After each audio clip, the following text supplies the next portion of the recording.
Good morning, gentlemen. Morning, Phil. Good morning.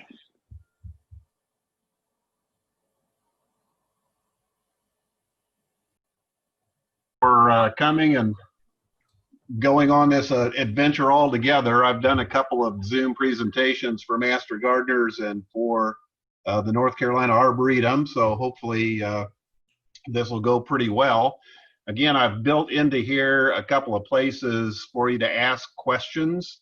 There are also a couple of places where I'm going to ask for your response, and you can just do that through the chat function. And then when a question comes through, Warren will go ahead and repeat it, and I'll go ahead and try to answer it as best I can. And I also, I believe we sent out earlier a couple of handouts that go with the presentation. One is sort of a outline of what the basic material I'm going to cover, and then the other is on kind of recommendations for altering soil pH and natural fertilizer use. So hopefully those handouts will cover most of the information that we're going to talk about today. So soil amendments and natural fertilizers are something I've been interested in a long time, and are something that as a master gardener I get questions about quite a bit. And I recently did a 3-hour class via Zoom through the Arboretum about soil amendments and natural fertilizers. And so what I've done is just broken out sort of the soil amendments part of that presentation and shrunk it down, so hopefully we can get through it in a timely fashion. And if this sort of interests you and you want to hear about natural fertilizers in the future, we can certainly do that. So here's sort of the roadmap of where we're going to go today. We're going to talk a little bit about soil quality and what are the characteristics that make up a good quality soil.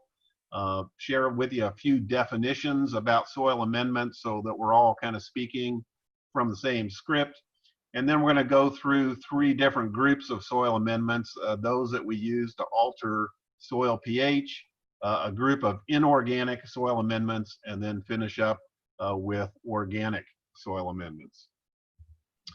But I want to start with this disclaimer, and I'll read it. Brand names and pictures of products appearing in this presentation are for product identification or educational purposes only. No endorsement is intended, nor is criticism implied of similar products not mentioned. And I just throw that in there because I'm going to show you pictures of lots of products, and I just want you to understand up front that just because I show the picture of a product doesn't necessarily mean that I've used that product or that I endorse it. And it's just really there to as an example of the types of products we're talking about. So the most important thing I probably want you to walk away with today is to understand that when we talk about soil quality, we're primarily focused on 3 properties. First is fertility, the second is the physical property of the soil, and the third is the biological activity of the soil. In fertility, we have a tendency to kind of focus on nutrients and nutrient levels in the soil that we're dealing with, but it's important to realize that fertility is not only the nutrient level in the soil, but whether that nutrient is going to be available to the plant. And that nutrient availability, one of the things that can affect that is the pH of the soil, and that's why we're going to focus on soil pH today. And also, there's the ability of the soil to hold on to nutrients and then to give up those nutrients in a form that's available to the plant. So we're not really going to focus today on fertilizers, those we would use to change nutrient levels in the soil. But we are going to talk about some soil amendments that will alter nutrient availability in the soil. So fertility, physical properties, and biological activity. So I want to give a little bit of an overview of the soils that we deal with here in Buncombe County. And as we all know, it's a very geographically diverse county. So if we just look at elevation changes within the county, the lowest point in the county is if you go north on I-26, where it crosses the French Broad River right at the Madison County line. that is the lowest point in the county, altitude-wise, and it's a little over 1,700 feet. On the other hand, if you go up toward Mount Mitchell, Potato Knob is the highest point in the county, and it's a little over 6,400 feet. And the reason I bring that up is it's just that we can tell from the wide variety of elevation changes in the county that we probably have a pretty diverse types of soils in the county, and that's true. And the reason I bring this up is because we're going to be talking about some general characteristics of soils and soil amendments, and just realize that probably all of us are dealing with a different type of soil depending on where we are. And a soil survey of Buncombe County was completed long ago and has been published.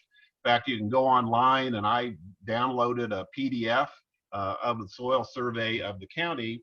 But when you read it, you'll see that it's 1,223 pages long, and it will tell you that there are 62 different soil series in the county.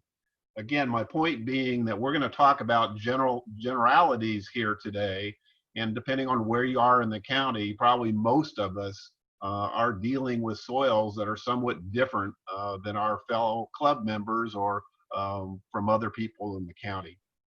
And if we look at the North Carolina, there's 450 different soils in North Carolina. And we sort of expect that since we have the coastal plains and the Piedmont and the Western Mountains. But again, realize that there are 62 different soils in Buncombe County. And so we kind of behoove you to try to find out more information about your specific location. I think it's also important that we understand there is a North Carolina state soil. And if you've ever heard me talk about soils before, I think this is an important thing for all of us to know. So if you know the name of the North Carolina state soil, please write it in the chat box. So I'm just going to give you a minute. So open the chat function, write in the name of the North Carolina state soil, and we'll see who knows that fact that every fifth grader in North Carolina learns.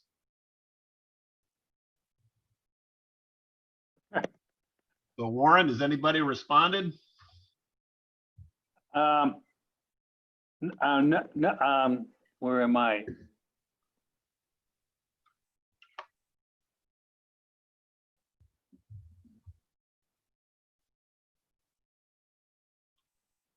Okay, we're gonna give the clue. We're gonna, oh, that there. Don't worry about that. Take that off. So the North Carolina state soil are called Cecil soils, and they're named after Cecil Calvert, who was the second Baron of Baltimore. And you can see he lived here back in the 1600s, back before Maryland was even a state. And there's a county in Maryland named Cecil after him. And the Cecil soils, you can see, extend all the way from southern Maryland all the way down through Virginia, North Carolina, South Carolina, Georgia, into central Alabama. And it is those red clay. So the red clay soils that we kind of curse is actually our state soil, one of our state, or it is our state soil. And there are a variety of different soil types that kind of fall under that red clay category. Oh, I don't know if we're going to be able to erase that. So I'm a veterinarian, retired veterinarian, and this has nothing to do with gardening, but want to show you that there is a state dog. And so the state dog is the Plot Hound. And if you've ever been up on the Parkway and gone to the Plot Balsam Overlook, you're overlooking the Plot Balsam Mountains. And they were named after a gentleman with a last name of Plot that came to North Carolina, settled in the mountains, brought with him some dogs from Europe that were primarily used for hunting wild boar and bear, and he basically bred those dogs to do the same here. So I know it has nothing to do with gardening, but now you know the North Carolina state soil is Cecil soils, and the state dog is the Plot Hound. I also kind of laugh when people kind of complain about the red clay soils that they have to garden in. And for 8 years, I lived in East Central Mississippi and gardened there. And when I moved there, I was faced with these soils that are called Yazoo clay. And if you look up Yazoo clay, it will tell you that Yazoo clay is a calcareous fossiliferous mud rock. And its characteristic is it tremendously expands and contracts depending on how much moisture is in the soil. And you can see that in the picture here. And in fact, this time of year, if there hasn't rained for a couple of weeks, you would get cracks in your garden and in your yard that are 2 to 3 inches apart. So it was, when I talked to a local, they said, this soil will grow anything if you can get a seed or plant into it. And that was, and again, that goes back to our definition of soil quality. Yazoo clay and our red clays here are very fertile, but the problem we really have with them is the physical property of the soil. So enough about basic soils, some definitions kind of going forward. We're going to be talking about soil amendments today, which are any material added or mixed into soil.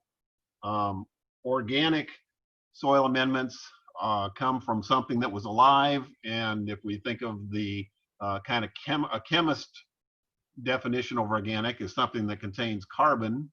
Inorganic soil amendments, the ones we're going to talk about today, most of them are mined or man-made.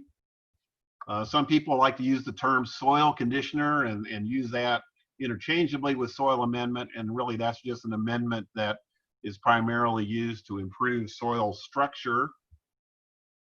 Compost, we're going to talk about, is a little bit problematic because it's an unregulated term and it's used for many different organic soil amendments, regardless of its microbial activity, regardless of its source, and we'll kind of talk about that some more as we go along. And then finally, we're not going to focus on fertilizers today, but fertilizers are soil amendments that guarantee some type of minimum nutrient percentage. It may be nitrogen, phosphate, or potassium. It may be magnesium or something else, but we'll not focus on fertilizers today. So we're going to talk about the first category of soil amendments, and that's those that we use to alter soil pH. And I would point you to a really excellent publication from Clemson Extension Group on soil pH. It has lots of details that I won't cover here today.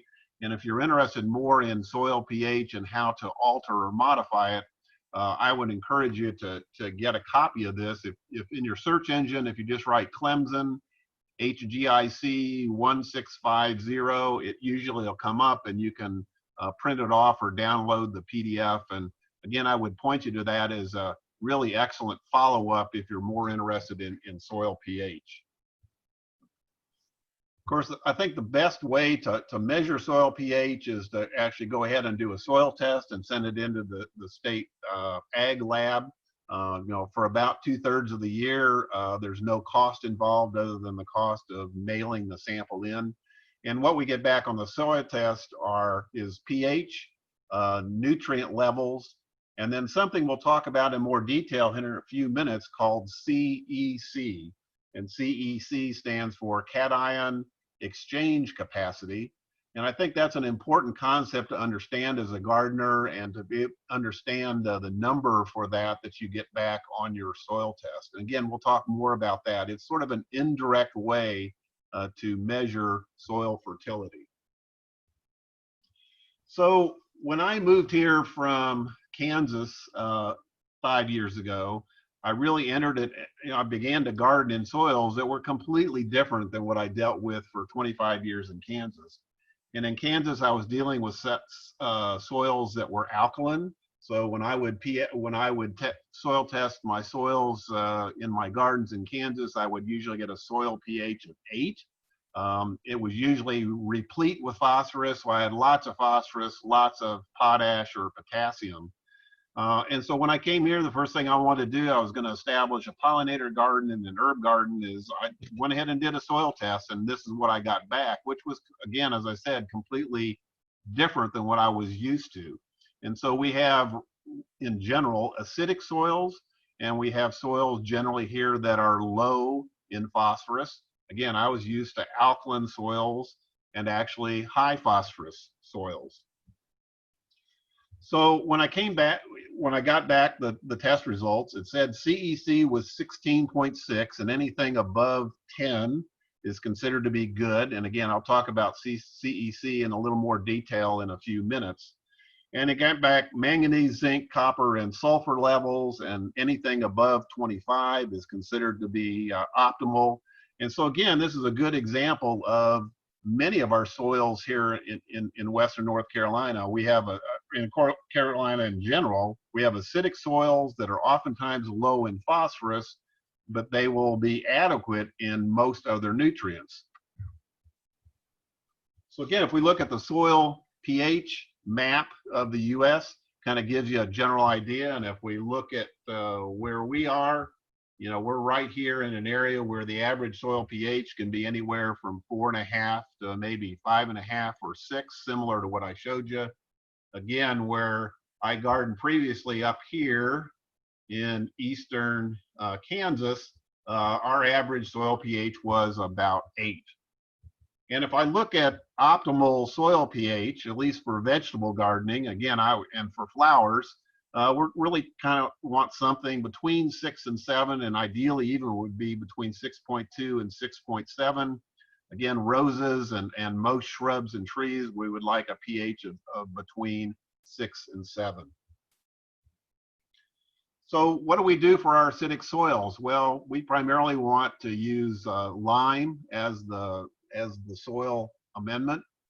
And again, if I think back to being in Kansas for 25 years, the reason we had alkaline soils is because I was basically gardening on top of limestone as the bedrock.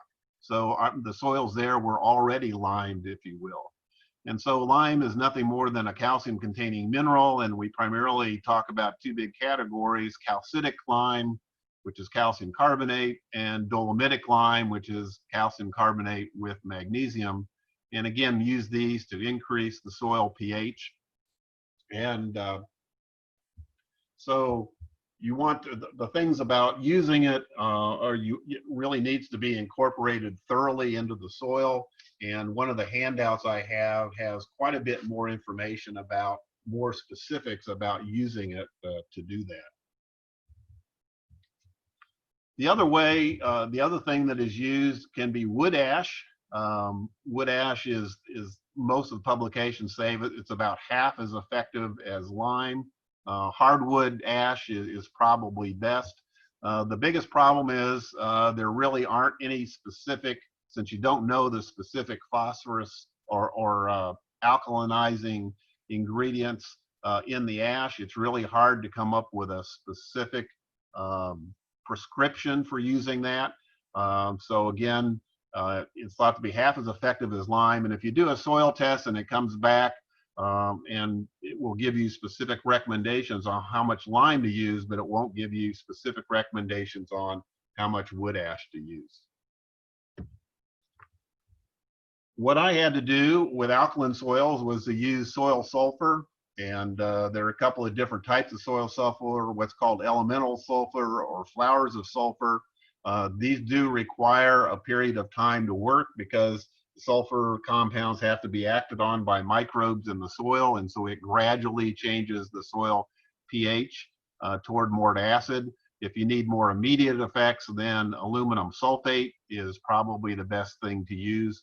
And again, I would point you to the Clemson handout or publication, which really has a chart depending on what pH you want to achieve and where your pH is beginning. It has an excellent chart on how much sulfur compound to use.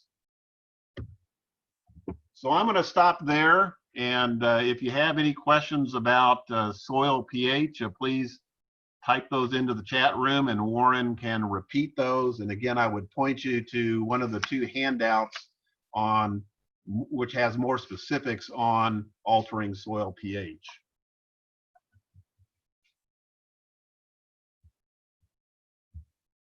I have one note here from Clyde. He's about the dog, the plot dog. He says, "Why is not the Carolina yellow dog?"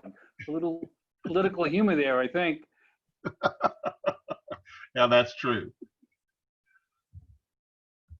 I have no other questions about the dolomite or calcium. Okay, we're going to move on then and talk about inorganic soil amendments or soil conditioners. So again, these would be ones that are primarily man-made or mined. And again, I said we get back to talk about CEC, and I think again an important concept to understand. Stands for cation exchange capacity, and cations are those ions that have a positive charge. So you can see in the diagram here, magnesium Mg, potassium K, calcium, ammonium would fall in that category. Those are cations, and they will be bound more tightly to soil particles that have a negative charge. So kind of think about a magnet. If you have a magnet has a positive and a negative end, and if you try to put the two positive ends together or the two negative ends together, they'll push each other apart. But if you take the positive end of one magnet and the negative end of another, it will tightly bind. And that's the same concept here, is these positive cations will bind very tightly to soil particles that have a negative particle or a negative charge. And clay particles are very good to be able to do that. But then they also need to be able to exchange those cations with the water or the water around a root hair for the plant to be able to take that nutrient up. And so again, the CEC kind of is a indirect measure of the ability of soil particles to hold on to nutrients that are important to the plant, but then be able to exchange that primarily for hydrogen ions. So it gives up the magnesium and the potassium, the ammonium and the calcium in exchange for the hydrogen ion that's in the water around the roots. And then those ions are being able to be taken up by the plant. So the higher the CEC, the more likely that soil is able to have nutrients bound to the soil particles, and more likely that it can give those nutrients up to the plant. So the first inorganic amendment we're going to talk about is diatomaceous earth. Diatomaceous earth is the fossilized remains of microscopic diatoms, and you can see a picture of those below the package here.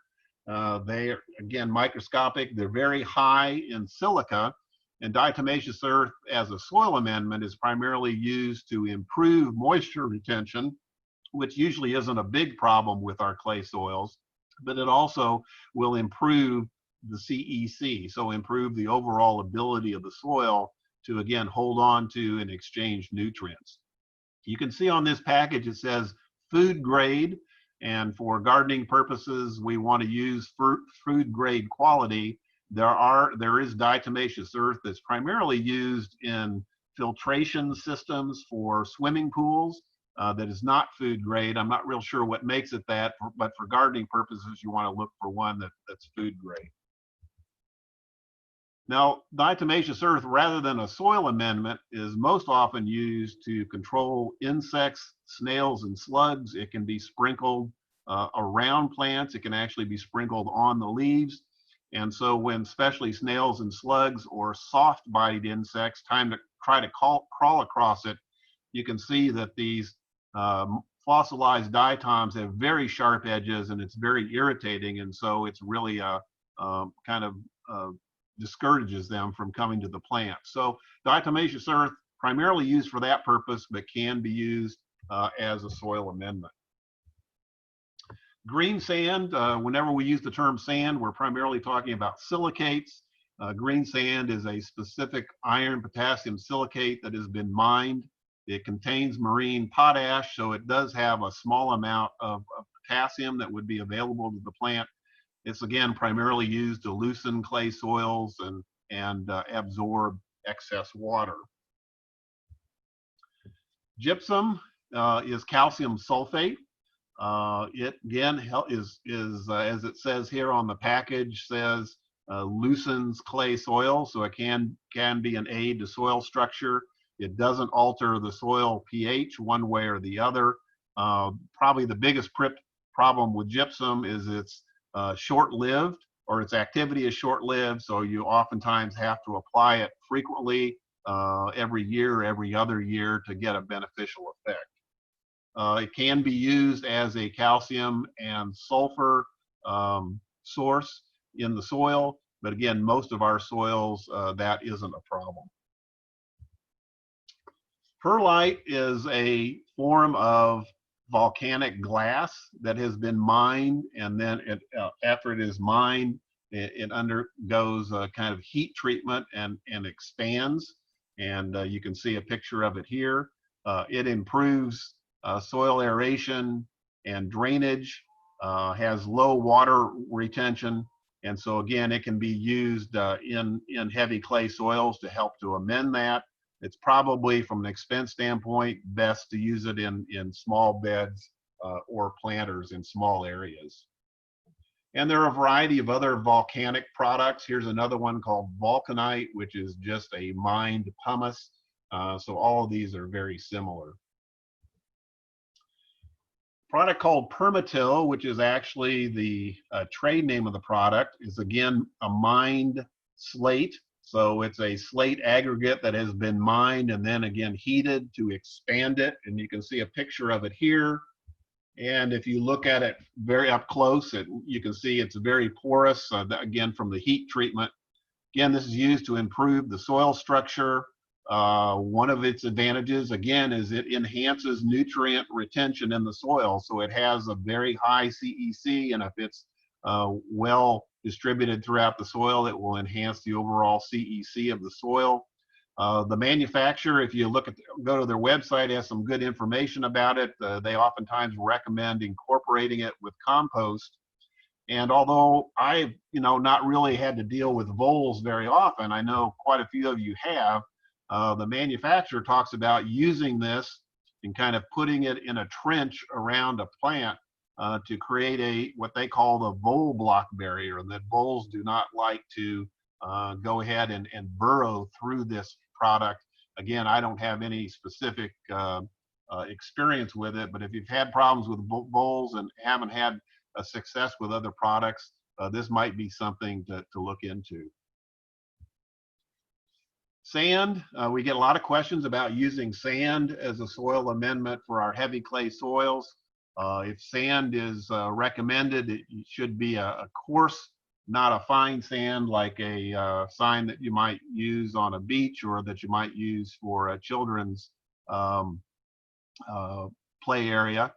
But you really need to use it with caution. And most of the work done shows that to really improve clay soils, you should really replace the clay soil with a minimum of 50% coarse sand.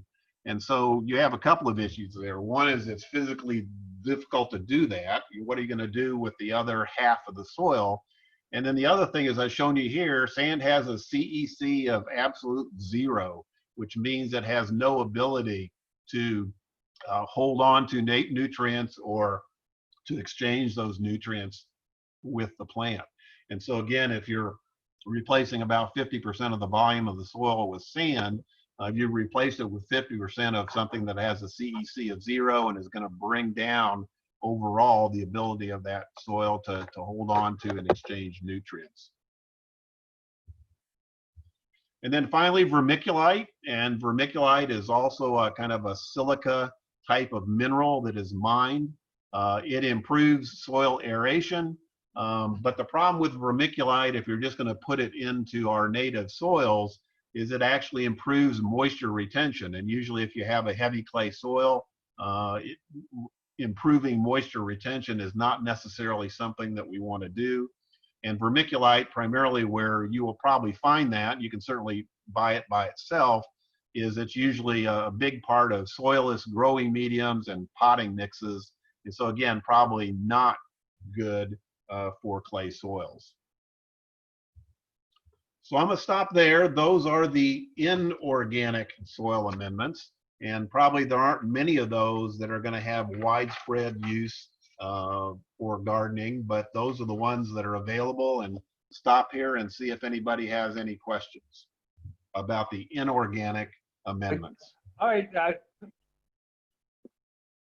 Phil, Yes. I have two questions from James Wade. He wants to know, going back a little bit, about the pH of the soil mix for raised beds. And the second question he poses is, does perlite decompose? Ooh. Perlite decompose. As my understanding is, perlite will decompose, but fairly slowly, because it is basically volcanic glass, which is, is what pumice is as well. So it will certainly decompose, but like probably any other rock mineral, even though it's very porous, it probably decomposes slowly. The pH for materials in the raised beds, generally those have a neutral pH, usually around 7, but many times you can't find much information about soilless mixes and that kind of thing. So oftentimes that information isn't available. Most of the times when I've seen a published number, it's usually been around a pH of around 7. But that's a good question. I have to look into that a little bit further. I got a question here from Claude Williams. Are these amendments permanent, or do they have to be replenished each year? So good question. I can tell you that, let's go back here, that for gypsum, it's very short-lived. So usually it only lasts for a year or two. Some of the other products, like perlite, are gonna stay along for, and the permatil will stay along for a longer period of time. So some are short-lived, some probably are longer-lived. I just might add that I use permatil frequently to protect my dahlias from the voles. And it seems to work if you build cages for them. Good, thank you. Okay, so let's finish up and talk about the organic, or I call them more natural soil amendments. Again, these are ones that come from living material. And one of the ones that has really gotten a lot of interest recently is called biochar. And biochar is charcoal that is much more stable than what we typically think of using charcoal for cooking purposes. It's a stable charcoal that's made by a process called pyrolysis. And you can look that up if you're more interested in the specific chemistry.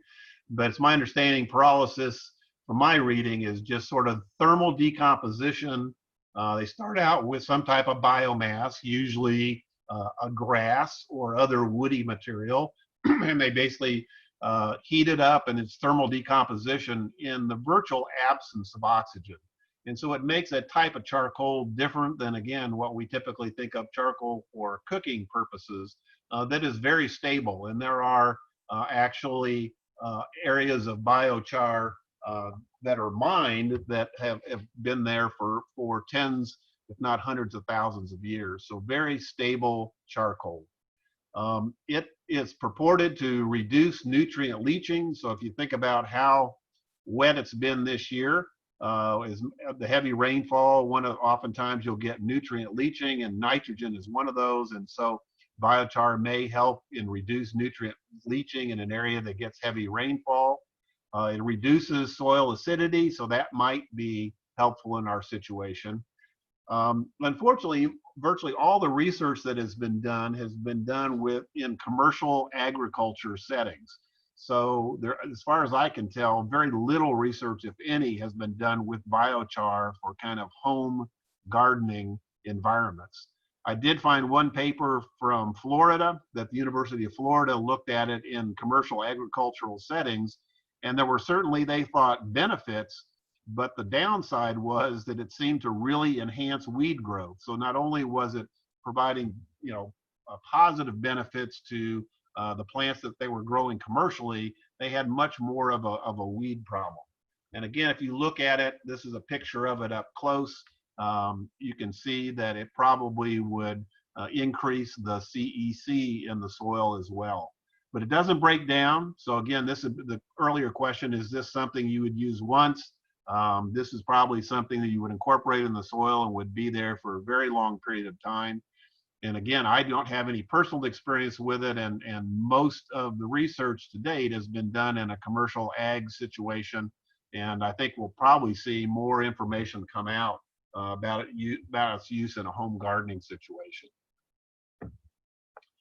Cover crops, I actually did a presentation on cover crops last summer. You know, the crop that isn't harvested, but it's planted to improve soil quality. Sometimes we call them green manures. And this diagram is one that you'll see frequently. This is sort of a pie chart of the organic matter that's in the soil.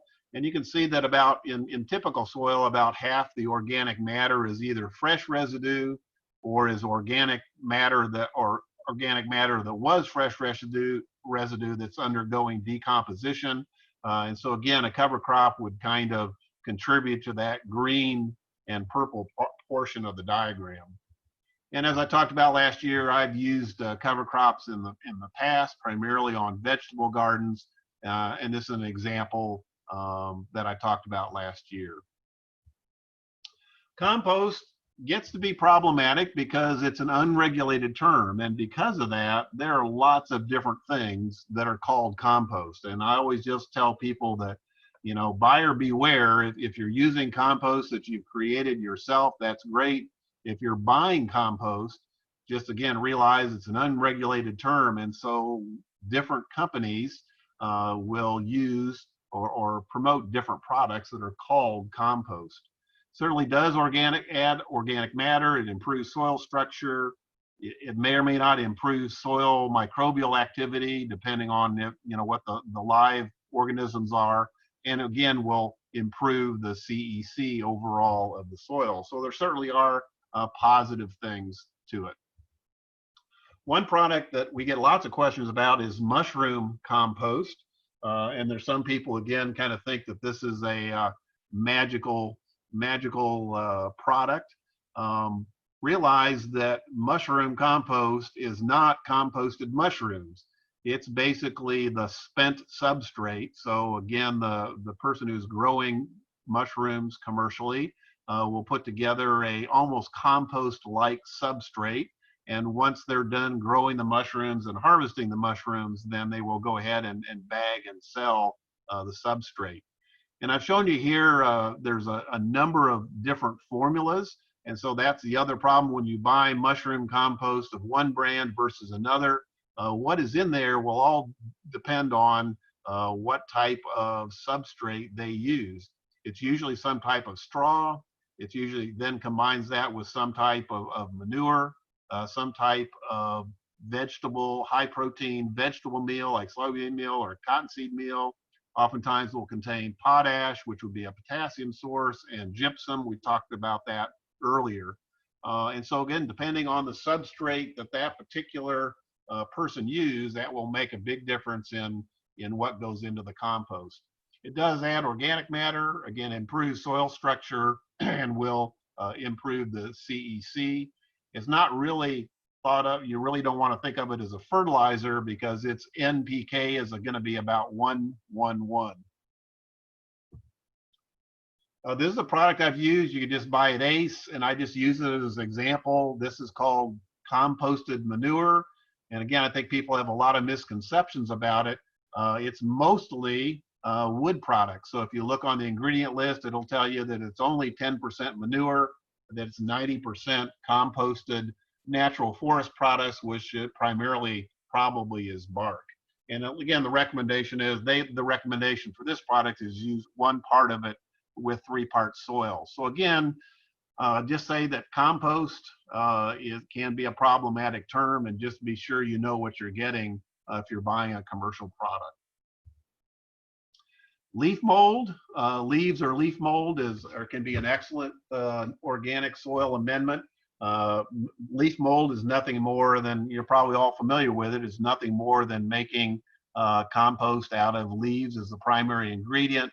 and probably, again, like any other composting process, shredding the leaves, keeping it moist, turning it to aerate, and then inoculating it as needed, sometimes with some nitrogen to promote the process.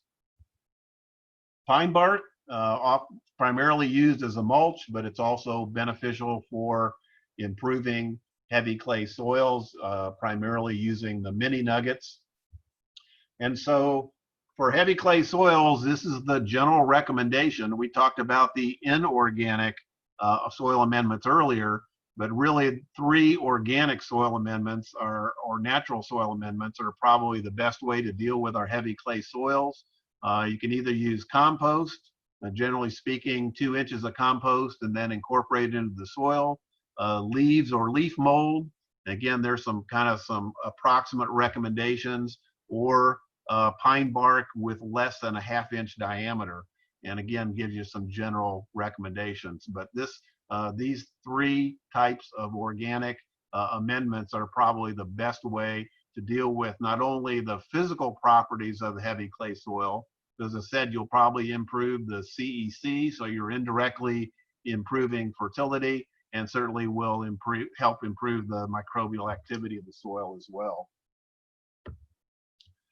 I'm not familiar with horticultural molasses. At least I haven't used it, but it is another organic soil amendment. Of course, just like as you would expect, it's a rich source of carbohydrates. It's primarily promoted to stimulate microbial activity either in the soil or to make a compost tea out of it to incorporate around plants. I have not used it, but it's something that's available, and I just wonder if it wouldn't be a pest attractant. Peat moss, people are probably not recommending much anymore just because it's not a sustainable commodity. It's basically mining, as is pictured here, prehistoric bogs. It's decayed, dried sphagnum moss. Its probably claim to fame is it really absorbs 10 to 20 times its weight in water. It has little nutrient value itself, but it does have high CEC. So again, if you want to try to improve the ability of that soil to hold on to and exchange nutrients, but it can be acidic, and some forms of peat moss have a pH as low as 3. So you need to be very careful if you're dealing with this or using it with acidic soils. Leonardite is not a product I'm familiar with, but one that you'll find in garden stores here. And if you just think about this previous peat bog, we take this peat bog, and if we actually put it under lots of rocks and soil, and for hundreds of thousands of years, it basically compresses it into rock. And so that's what this is. It's called Leonardite. It's basically a shale rock that is mined, and that shale rock is from pressurized peat. And its really claim to fame is that it's high in very stabilized organic matter. So it's high in humic acid, in humates, and it does come in this nice granular form. So it's a source of stable organic matter, and again helps to raise the soil CEC. So if we go back to our diagram again, remember we talked about cover crops might be a way to improve soil quality by adding fresh residue or decomposing organic matter. This Leonardite is the tan area, so that's the more stabilized form of organic matter, and that form of organic matter may persist in the soil for years and years. So again, not a specific product that I've used, but it might be a soil amendment to look at for specific situations. Sawdust has a very high carbon to nitrogen ratio.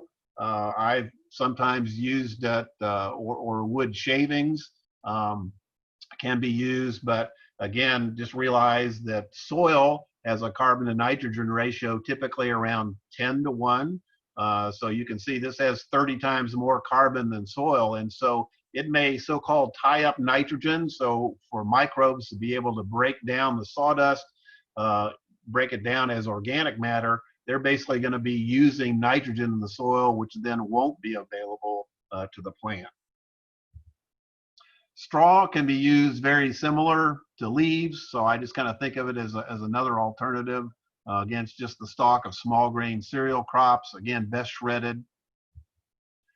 And topsoil, again, is like compost. It's a little bit of a problematic term because, again, it's an unregulated term. There are no standards. So if you buy, and I've purchased topsoil in bags, I've purchased topsoil in one situation, an entire dump truck full, and again, you just need to buyer beware that there are no standards, and at least for large loads, actually, before I purchased a dump truck full of it, I had the load soil tested, so I knew exactly what I was getting. So again, topsoil. And then the other term that's unregulated is this thing called garden soil. And as y'all know, there are a variety of these products on the markets. Again, there are no standards for what a company can call garden soil.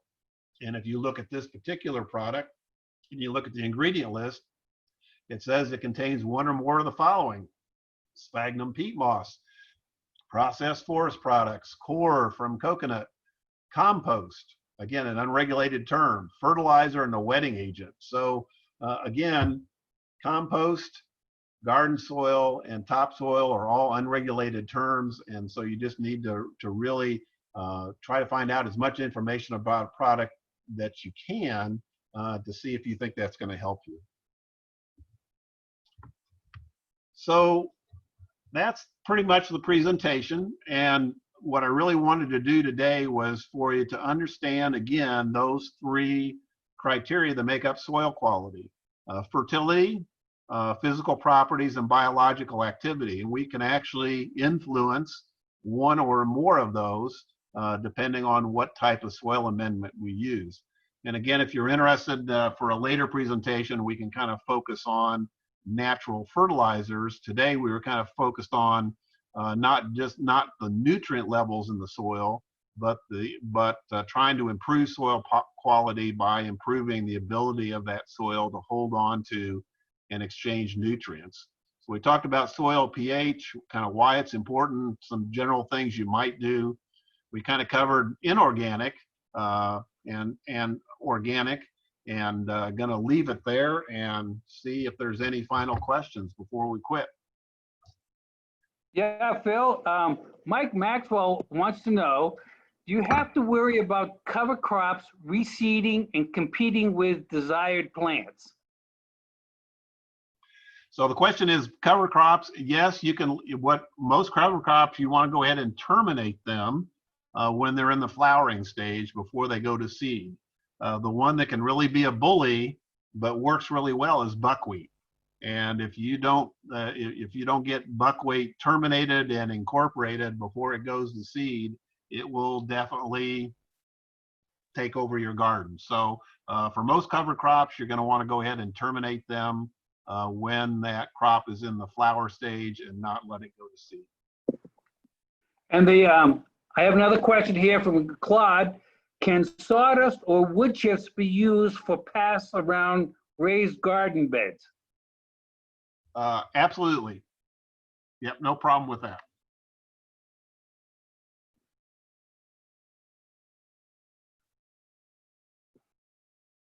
Are there any, I got a question here from Tom Mills. You want to know if this is going to be available via YouTube. Yes, I hope it will be. We're experimenting with that this afternoon. So be unedited, but it'll be privately viewed. It's not open to the public as yet. Yep. So I will send that link to you. Yeah, it was recorded, and hopefully send the link. And again, kind of hopefully the recording and the notes that accompany it. Hopefully that'll help. Okay. So I'm the meeting has been terminated, but I think Claude has some announcements to make.